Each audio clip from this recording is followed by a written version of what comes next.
Hello बच्चों, स्वागत है आपका हमारे यूट्यूब चैनल ओम लर्निंग क्लासेस में। तो आज के वीडियो में हम लोग डॉक्टर एस.एम. शुक्ला के चैप्टर 1 जो कि है गैर व्यापारिक संस्थाओं के लेखे का क्वेश्चन नंबर 15 एंड 16 सॉल्व करेंगे, जो कि रिलेटेड है इनकम एंड एक्सपेंडिचर अकाउंट से। तो चलिए बिना देर किए हुए वीडियो को शुरू करते हैं। तो क्वेश्चन नंबर 15 है हम लोग का, निम्नलिखित प्राप्ति भुगतान खाते से 31 मार्च 2021 वर्ष के लिए आय व्यय खाता में बनाना है। प्राप्ति भुगतान खाता हमें दिया हुआ है, जिसमें कि सबसे पहले प्रारंभिक शेष दिया हुआ है डेबिट साइड में। उसके बाद है प्रवेश शुल्क, चंदा, पुराने समाचार पत्रों का विक्रय, पुस्तकालय हाल का किराया, मनोरंजन से आय, राज्यपाल की पार्टी के लिए विशिष्ट चंदा, ये सारी चीज़ें दी हैं डेबिट में। क्रेडिट में दिया है वेतन, पुस्तकालय का विस्तार, टाइपराइटर खरीदा, विद्युत फिटिंग, मरम्मत, छपाई, विद्युत व्यय, अंतिम शेष दिया हुआ है। ठीक है, ये सारी चीज़ें हमें यहाँ पर रिसिप्टेंट पेमेंट अकाउंट में दी हुई हैं। अब आय व्यय खाता बनाने के लिए सबसे पहले हमें क्या करना होगा कि हमें ये छांटना होगा कौन सी मदें आयगत है और कौन सी मदें पूंजीगत है। तो हम लोग आयगत मदों को छांट लेते हैं, जिन्हें कि हमें अपने आय व्यय खाते में दिखाना है। तो देखिए, सबसे पहली चीज़ कि जो प्रारंभिक शेष होता है इसे हम लोग आय व्यय खाते में नहीं दिखाते हैं। उसके बाद प्रवेश शुल्क, प्रवेश शुल्क एक आयगत मद है, क्योंकि ये हर साल जो है वो मिलता है। ठीक है, तो इसे हम लोग कहाँ दिखाएंगे? इनकम साइड में, यानी कि क्रेडिट साइड में दिखाएंगे। ठीक है, क्रेडिट साइड में दिखाएंगे। उसके बाद है चंदा, चंदा भी एक आयगत मद है, लेकिन यहाँ पर क्या ध्यान देना है कि हमें सिर्फ और सिर्फ वर्तमान वर्ष का चंदा दिखाना है। तो वर्तमान वर्ष का जो चंदा है वो सिर्फ और सिर्फ ये 2020-21 का 26,000। तो हम लोग सिर्फ और सिर्फ इस चंदा को दिखाएंगे, पिछले और अगले वर्ष से हमें मतलब यहाँ पर नहीं है। तो इसे भी हम लोग कहाँ दिखाएंगे? चंदा हमें मिला है तो इसे भी हम लोग इनकम यानी कि क्रेडिट साइड में दिखाएंगे। उसके बाद है पुराने समाचार पत्रों का विक्रय। तो समाचार पत्र का जो विक्रय से कितना ही मिल जाएगा, तो यहाँ पे देखिए अमाउंट भी जो है बहुत मामूली सा है। तो ये भी एक आयगत मद है, यानी कि आयगत प्राप्ति हुई है, आयगत आय हुई है। तो इसे भी हम लोग क्रेडिट साइड यानी कि इनकम के साइड में दिखा देंगे। पुस्तकालय हाल का किराया जो है ये भी एक आयगत मद है, क्योंकि हॉल का किराया जो है ये या तो हर साल दिया जाएगा, या तो हर महीने, या तो हर तिमाही पे। तो ये एक आयगत मद हुई। ठीक है, तो यहाँ पे हाल का किराया हमें मिला है, तो ये भी हमारा क्या है? इनकम हो गया। तो क्रेडिट साइड में इसे दिखा देंगे। फिर है मनोरंजन से आय 12,000। तो ये भी हमारा एक पूंजीगत मद है। ठीक है, इसे हम लोग आयगत नहीं मानेंगे। तो इस वजह से, क्योंकि इसकी रकम भी ज़्यादा है, तो इस वजह से इसे हम लोग इनकम एंड एक्सपेंडिचर अकाउंट में नहीं दिखाएंगे। लास्ट है राज्यपाल की पार्टी के लिए विशिष्ट चंदा। तो देखिए, ये विशिष्ट चंदा यानी कि स्पेशल सब्सक्रिप्शन है। तो स्पेशल सब्सक्रिप्शन हमेशा पूंजीगत माने जाते हैं, इस वजह से इसे हम लोग इनकम एंड एक्सपेंडिचर अकाउंट में नहीं दिखाएंगे। तो ये चीज़ें हमारे इनकम एक्सपेंडिचर अकाउंट में नहीं जाएंगी। ठीक है, तो ये हो गया इनकम साइड में हमें क्या क्या दिखाना है। अब देख लेते हैं एक्सपेंडिचर साइड में क्या दिखाएंगे। तो वेतन है हमारा आयगत होता है, तो इसे हम लोग कहाँ दिखाएंगे? डेबिट साइड में दिखा देंगे। पुस्तकालय का विस्तार, पुस्तकालय का विस्तार देखिए अमाउंट भी है ज़्यादा, 27,000 रुपये है। और पुस्तकालय का विस्तार यानी कि विस्तार का मतलब क्या हुआ कि जो हमारे पुस्तकालय का बिल्डिंग है उसमें और हमने उसको और बढ़ाया। तो ये हमारे लिए बहुत साल के लिए हो गया एक तरीके से इसका बेनिफिट। तो ये हमारे पूंजीगत मद हुआ, तो इसे हम लोग क्या करेंगे? नहीं दिखाएंगे। ठीक है, इसे इनकम एक्सपेंडिचर अकाउंट में नहीं दिखाएंगे। फिर है टाइपराइटर खरीदा है। तो टाइपराइटर जो है ये भी हमारा क्या हो गया कि संपत्ति खरीदी गई। संपत्ति खरीदना क्या हो गया? एक पूंजीगत व्यय हो गया। तो पूंजीगत व्यय को हम लोग यहाँ पर नहीं दिखाएंगे। विद्युत फिटिंग, इलेक्ट्रिसिटी फिटिंग भी देखिए इसकी वैल्यू भी ज़्यादा है, और एक बार हमने अगर इलेक्ट्रिसिटी का कोई काम करवाया तो उसका लाभ हमें कई सालों तक मिलेगा। तो ये भी हमारे लिए पूंजीगत मद है, तो इसे भी दिखाएंगे। उसके बाद है मरम्मत। मरम्मत जो है ये एक आयगत खर्चा है, तो इसे हम लोग क्या करेंगे? डेबिट में यानी कि एक्सपेंडिचर साइड में दिखा देंगे। छपाई भी आयगत खर्चा है, तो इसे भी डेबिट में दिखाएंगे। विविध व्यय भी एक आयगत खर्चा है, तो इसे भी दिखा देंगे। अंतिम शेष हम लोग इनकम एक्सपेंडिचर अकाउंट में नहीं दिखाते हैं। ठीक है, तो यहीं पर हमने छाट लिया कि किन मदों को हमें कहाँ दिखाना है। बस अब इसे ही हम लोग सीधे अपना इनकम एक्सपेंडिचर का फॉर्मेट बना के शो कर देंगे। तो देख लेते हैं उसे भी।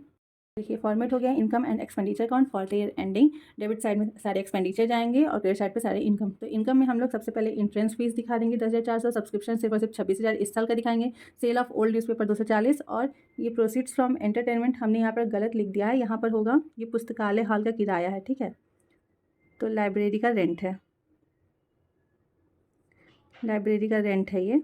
ठीक है, तो कितना है? 4,160 रुपये, ये हो गया। उसके बाद एक्सपेंडिचर साइड में हमने दिखा देंगे सैलरी, रिपेयर, प्रिंटिंग और मिसलेनियस एक्सपेंसेस। ये सारी चीज़ें को दिखाने के बाद हम लोग बैलेंस निकालेंगे। तो बैलेंस जो है हमारा डेबिट साइड का कम आ रहा है, तो डेबिट साइड के अगर बैलेंस कम होता है तो उसको हम लोग सरप्लस लेते हैं, यानी कि हमारा इनकम जो है वो एक्सपेंडिचर से ज़्यादा है। तो ये अच्छी बात हुई, तो इसको हम लोग सरप्लस मान के चलते। तो यहाँ पर इसका अमाउंट कितना आ रहा है सरप्लस का? 35,000 रुपये। तो इस 35,000 को हम लोग यहाँ पर दिखा देंगे। ठीक है, तो ये था सिंपल सा हमारा इनकम एंड एक्सपेंडिचर अकाउंट से रिलेटेड क्वेश्चन नंबर 15। अब आगे हम लोग एक और क्वेश्चन सॉल्व करते हैं, क्वेश्चन नंबर 16। तो क्वेश्चन हम लोग का कि निम्न सूचनाओं के आधार पर आय व्यय खाता बनाना है। पहला है कि वर्तमान वर्ष के लिए चंदा पाया है 2 लाख रुपए। उसके बाद है पिछले वर्ष का अदत्त है 25,000 रुपये। और फिर है कि वर्तमान वर्ष के लिए चंदा अदत्त है 10,000 रुपये। इससे पहले हम लोग यहाँ पे समझ लेते हैं चंदा से संबंधित जो चीज़ें हैं। देखिए साफ साफ बोला है कि वर्तमान वर्ष के लिए उसे चंदा कितना मिला है? 2 लाख रुपये। ठीक, ये 2 लाख रुपये है तो हम लोग दिखाएंगे। फिर बोला है पिछले वर्ष का अदद है। तो आपको ये चीज़ ध्यान रखना है कि इनकम एंड एक्सपेंडिचर अकाउंट में हम लोग पिछले वर्ष से संबंधित कोई भी मद नहीं दिखाते या फिर अगले वर्ष से संबंधित भी कोई भी मद नहीं दिखाते। हम लोग सिर्फ और सिर्फ वर्तमान वर्ष के मदों को ही दिखाते हैं। तो ये पिछले वर्ष का अदद चंदा अलग से दिया हुआ है, तो इसे पिछले वर्ष का चंदा जो है अदत्त वो अलग से दिया हुआ है, तो ये पिछले वर्ष का अदत्त चंदा अलग से दिया हुआ है। ठीक है, साफ साफ बोला कि 2 लाख इस साल का उसे मिला है और पिछले साल का जो अदत्त है वो है 25,000। तो पिछले साल के अदत्त से हमें कोई मतलब नहीं है, इसे हम लोग इग्नोर करके चलेंगे। फिर है वर्तमान वर्ष के लिए चंदा अदत्त। तो इस साल का जो अदत्त चंदा है, यानी कि हम लोग इनकम एंड एक्सपेंडिचर अकाउंट में एडजस्टमेंट तो करते हैं। एडजस्टमेंट करने का मतलब क्या हुआ, अदत्त, पूर्वदत्त, उपार्जित, अनुपार्जित सारी चीज़ों को हम लोग यहाँ पर ऐड या माइनस करके उनके हिसाब से दिखाते हैं। तो अदत्त है तो यहाँ पे क्या होगा, ये आउटस्टैंडिंग है। आउटस्टैंडिंग जो रहता है उसे क्या करते हैं, ऐड करते हैं। और ये वर्तमान वर्ष के लिए अदत्त चंदा है, तो यानी कि इस 2,10,000 रुपये हम लोग क्या करेंगे, ऐड करके दिखाएंगे। तो टोटल जो हम लोग चंदा का वैल्यू दिखाएंगे वो दिखाएंगे 2,10,000 रुपये। ठीक, ये पिछले वर्ष के अदत्त चंदा से हमें कोई मतलब नहीं है। उसके बाद बोला वेतन दिया पिछले वर्ष के लिए 2,000 रुपये सहित। ठीक है, यानी कि जो 30,000 रुपये इस साल वेतन दिया गया है, ठीक है, इस 30,000 में 2,000 रुपये जो है वो पिछले वर्ष का भी मिला हुआ है। तो पिछले वर्ष का 2,000 जो है उसे हम लोग इस साल तो दिखाएंगे नहीं, तो वो उस 2,000 को हम लोग क्या करेंगे, माइनस कर देंगे। तो अब हमारा वेतन कितना हो गया, 28,000 रुपये। फिर बोला है कि वर्तमान वर्ष के लिए वेतन अदत्त, यानी कि इस साल के लिए भी कुछ वेतन अदत्त रह गया, आउटस्टैंडिंग सैलरी रहेगी, तो कितना, 2,000। तो इस साल का जो सैलरी आउटस्टैंडिंग है उसे तो हम लोग ऐड करके दिखाएंगे। तो इसे हम लोग कैसे लिखेंगे, टोटल वेतन है 30,000, पहले पिछले साल का 2,000 माइनस करेंगे और इस साल का 2,000 ऐड कर देंगे। तो ले देकर के बात वही बनी कि सैलरी का रकम फिर भी 30,000 ही आएगा, तो 30,000 ही हम लोग दिखाएंगे। तो हमें इससे ये मतलब नहीं कि उतनी ही रकम आ रही है या नहीं, हमें बस इतना ध्यान देना है कि पिछले साल का अदत्त है तो माइनस करेंगे और इस साल का अदत्त है तो ऐड करेंगे। अब यहाँ पर आप ये कन्फ्यूज़ मत होइएगा कि यहाँ पर पिछले साल का अदत्त हमने माइनस नहीं किया और यहाँ पर माइनस करें। तो ये चीज़ आप ध्यान दीजिए कि यहाँ पर पिछले साल का अदत्त जो है वो अलग से लिखा है कि 25,000 रुपये पिछले साल का अदत्त चंदा है, और यहाँ पर साफ साफ लिखा है कि इस साल के लिए सिर्फ और सिर्फ 2 लाख रुपए मिला है। लेकिन यहाँ पर क्या बोल रहा है कि यहाँ पर जो ये 30,000 रुपये, इसमें 2,000 रुपये पिछले वर्ष का मिला हुआ है। ठीक है, यहाँ पर इस 30,000 में पिछले वर्ष का 2,000 है, इसलिए यहाँ पर माइनस कर रहे हैं, और यहाँ पर अलग से था इसलिए माइनस करने की ज़रूरत नहीं पड़ी। ठीक है, तो इस चीज़ को आप लोग ध्यान दीजिएगा। उसके बाद है छपाई और लेखन सामग्री। तो ये हमारा क्या है, एक्सपेंडिचर है। सॉरी, पहले यहाँ पे हम लोग देख लेते हैं। चंदा को जो है वो हम लोग कहाँ दिखाएंगे, इनकम साइड में, यानी कि क्रेडिट साइड में दिखा देंगे। कितना, 2,10,000 रुपये। वेतन जो है ये हमारा पेमेंट है, तो पेमेंट यानी कि डेबिट साइड में जो है वो दिखाएंगे कितना, 30,000 रुपये दिखा देंगे। फिर उसके बाद छपाई और लेखन सामग्री, ये भी पेमेंट है तो डेबिट साइड में दिखाएंगे। विद्युत व्यय पेमेंट है डेबिट साइड में, यात्रा व्यय पेमेंट है डेबिट साइड में। तो देखिए ये तीनों ही जो है वो हमारी आयगत खर्चे थे, तो डेबिट साइड में नहीं दिखा देंगे। बट यहाँ पे मशीनरी का क्रय, किसी संपत्ति को खरीदा जा रहा है, ये एक पूंजीगत खर्चा हो गया, तो पूंजीगत मदों को तो हम यहाँ पर दिखाएंगे नहीं, तो इसे हम लोग क्या करेंगे, इग्नोर करेंगे।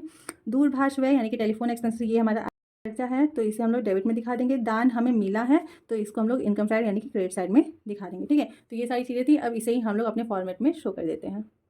तो देखिए सिंपल सा income and expenditure account for the year ending, ये फॉर्मेट है। इनकम साइड में सिर्फ और सिर्फ सब्सक्रिप्शन जाएगा सबसे पहले, तो सब्सक्रिप्शन इस साल का प्लस आउटस्टैंडिंग 10,000 जो इस साल का, टोटल 2,10,000। उसके बाद डोनेशन जो मिला था 25,000 वो दिखा देंगे। एक्सपेंडिचर में सैलरी 30,000 टोटल थी, पिछले साल का आउटस्टैंडिंग, प्रीवियस ईयर आउटस्टैंडिंग दिखाएंगे 2,000 माइनस करके, और इस ईयर का आउटस्टैंडिंग 2,000 प्लस करेंगे, तो ले दे करके 30,000 ही हमारा आएगा। बाकी सारे एक्सपेंसेस को हम लोग एज इट इज़ दिखा देंगे।